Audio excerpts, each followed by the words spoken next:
এইরকম একটা সংবিধান সম্পর্কে, সংসদীয় ব্যবস্থা সম্পর্কে অশিক্ষিত মুখ্যমন্ত্রী পশ্চিমবঙ্গকে নেতৃত্ব দিলেন 15 বছর। এবং একে আনার পিছনে আমরা অনেক বড় স্বপ্ন নিয়ে এনেছিলাম, এটাও আমাদের সকলের অনুতাপের বিষয়। মুখ্যমন্ত্রী বলছেন যে গতকাল হুমকি সুরে কথা বলেছিলেন গণেশ কুমার, তাই মুখ্যমন্ত্রী গতকাল জানিয়ে এসেছেন যে আমরা আপনাদের কৃতদাস নই। প্রমাণ আছে, প্রমাণ আছে।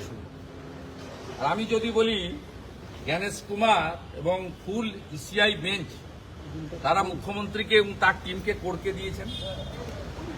আমি যদি বলি আমার কাছে প্রমাণ নেই, মুখ্যমন্ত্রী প্রথম প্রশ্ন করেছেন 6টা চিঠি দিয়েছি উত্তর দিননি কেন। তার উত্তরে ইলেকশন কমিশন বলেছে, ফুল বেঞ্চ, যে মুখ্যমন্ত্রীর প্যাডে আপনি যতক্ষণ চিঠি লিখবেন তার উত্তর ইলেকশন কমিশন দেবে না। আপনি যেদিন আপনার পার্টির আঞ্চলিক পার্টির প্যাডে, তৃণমূল কংগ্রেসের প্যাডে চিঠি লিখবেন সেই দিন উত্তর পাবেন।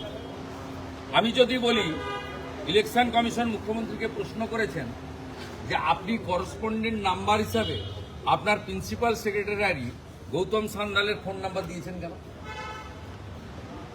এবং আমার কাছে ডকুমেন্ট আছে, আমি নবান্ন থেকে সংগ্রহ করেছি, উনি সেই নাম্বার পরে পরিবর্তন করে অন্য নাম্বার পাঠিয়েছেন ইলেকশন, দুটোই আমার কাছে। আমি যদি বলি মুখ্যমন্ত্রী যখন বলেছিলেন এসআইআর এ এই লোক মারা গেছে, ইলেকশন কমিশন তখন বলেছেন আপনার জেলা শাসকরা, ডিস্ট্রিক্ট ডিওরা অর্থাৎ জেলা শাসকরা, তারা ইলেকশন কমিশনে তথ্য এবং প্রমাণপত্র দিয়ে কেন আমাদেরকে জানাননি একটা কেসের ক্ষেত্রে। এর উত্তরগুলো মুখ্যমন্ত্রী দিতে পারবেন। আমি যেমন ওই ভিতরের ভিডিও প্রমাণ দিতে পারবো না, মুখ্যমন্ত্রী এইসব আষাঢ়ে গল্প মানুষ জানে। উনি পশ্চিমবাংলার যে মূল সমস্যা, যেটা এক্ষুনি আমি করে এলাম, বেকারত্ব, নারী সুরক্ষা, সীমান্ত সুরক্ষা, অনুপ্রবেশ, সিন্ডিকেট এবং হিন্দুদের উপরে, হিন্দু দেবদেবীর উপরে, হিন্দু মন্দিরের উপরে, হিন্দুত্বের উপরে, হিন্দু ধর্ম পালনের উপরে যে ধরনের মৌলবাদী, জঙ্গি, জিহাদি, উগ্র ধর্মান্ধদের, জামাতিদের স্টাইলে আক্রমণ, এগুলোই পশ্চিমবাংলার মূল সমস্যা। পশ্চিমবঙ্গের লোক বাইরের রাজ্য থেকে এই রাজ্যে ফিরতে চায়, তারা এসব শুনতে চায় না। আর মুখ্যমন্ত্রী চাইছেন এইসব ভণ্ডুল করে, কালকেও দেখবেন